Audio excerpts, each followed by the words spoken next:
ಎಲ್ಲ ವೀಕ್ಷಕರಿಗೂ ಆತ್ಮೀಯವಾದ ಸ್ವಾಗತ. ಶ್ರೀರಾಮನ ಸಹೋದರ ಲಕ್ಷ್ಮಣನ ಅವತಾರವೆಂದೇ ನಂಬಲಾಗಿರುವ ನಾಗಲೋಕದ ರಾಜ ಆದಿಶೇಷನ ಚರಿತ್ರೆಯನ್ನು ಇವತ್ತಿನ ವಿಡಿಯೋದಲ್ಲಿ ತಿಳಿದುಕೊಳ್ಳೋಣ. ಸದಾ ಮಹಾವಿಷ್ಣುವಿನ ಸ್ಮರಣೆಯನ್ನು ಮಾಡುತ್ತಾ ಮಹಾವಿಷ್ಣುವಿಗೆ ಹಾಸಿಗೆಯಾಗಿರುವ ಈತನನ್ನು ಆದಿಶೇಷ, ಶೇಷನಾಗ ಹಾಗೂ ಅನಂತಶೇಷ ಎನ್ನುವ ಹೆಸರಿನಿಂದಲೂ ಕರೆಯುತ್ತಾರೆ. ಕೆಲವೊಂದು ಕಥೆಗಳಲ್ಲಿ 5 ತಲೆ ಮತ್ತು ಕೆಲವು ಕಥೆಗಳಲ್ಲಿ 7 ತಲೆಗಳನ್ನು ಚಿತ್ರಿಸಲಾಗಿರುವ ಆದಿಶೇಷ ಪಾತಾಳದಲ್ಲಿ ನೆಲೆಸಿದ್ದು ಭೂಮಿಯನ್ನು ತಲೆಯ ಮೇಲೆ ಹೊತ್ತುಕೊಂಡಿರುವ ಹಿಂದಿರುವ ಹಿನ್ನೆಲೆಯನ್ನು ಇವತ್ತಿನ ವಿಡಿಯೋದಲ್ಲಿ ತಿಳಿಸಿಕೊಡುತ್ತೇನೆ. ದಯವಿಟ್ಟು ಈ ವಿಡಿಯೋವನ್ನು ಕೊನೆಯವರೆಗೂ ನೋಡಿ.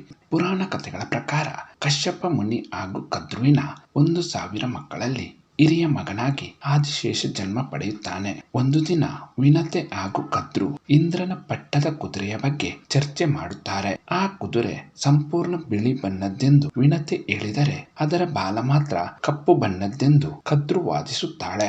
ಆಗ ಅವರು ಒಂದು ಷರತ್ತಿನ ಮೂಲಕ ಆ ಕುದುರೆಯನ್ನು ಪರೀಕ್ಷಿಸಲು ಹೊರಡುತ್ತಾರೆ. ಆ ಷರತ್ತಿನ ಪ್ರಕಾರ ಸೋತವರು ಗೆದ್ದವರ ದಾಸಿಯಾಗಿರಬೇಕು.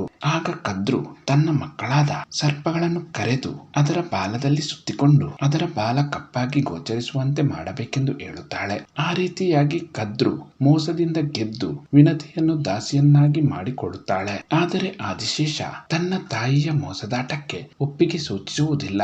ತಾಯಿಯ ಮೋಸಕ್ಕೆ ತನ್ನ ಸಹೋದರರು ಸಹಕರಿಸಿದ್ದರಿಂದ ಒಡ ಹುಟ್ಟಿದವರ ಹೀನಾಯ ಕೃತ್ಯಕ್ಕೆ ಮನನೊಂದು ಬೇಸರಗೊಂಡ ಶೇಷನಾಗ ತನ್ನ ಕುಟುಂಬವನ್ನು ತೊರೆದು ಪ್ರಾಯಶ್ಚಿತ್ತಕ್ಕಾಗಿ ತಪಸ್ಸನ್ನು ಆಚರಿಸಲು ಹೊರಡುತ್ತಾನೆ.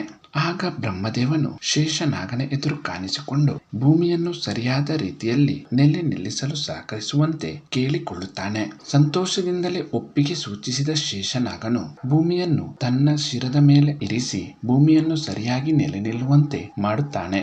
ಇಂದಿಗೂ ಶೇಷನಾಗನ ಶಿರದ ಮೇಲೆಯೇ ಭೂಮಿ ನೆಲೆ ನಿಂತಿದೆ ಎನ್ನುವ ನಂಬಿಕೆ ಇದೆ. ಶೇಷನಾಗನ ಚರಿತ್ರೆಯ ಈ ವಿಡಿಯೋ ಇಷ್ಟವಾದಲ್ಲಿ ದಯವಿಟ್ಟು ಈ ವಿಡಿಯೋವನ್ನು ಲೈಕ್ ಮಾಡಿ. ಎಲ್ಲ ವೀಕ್ಷಕರಿಗೂ ಧನ್ಯವಾದಗಳು.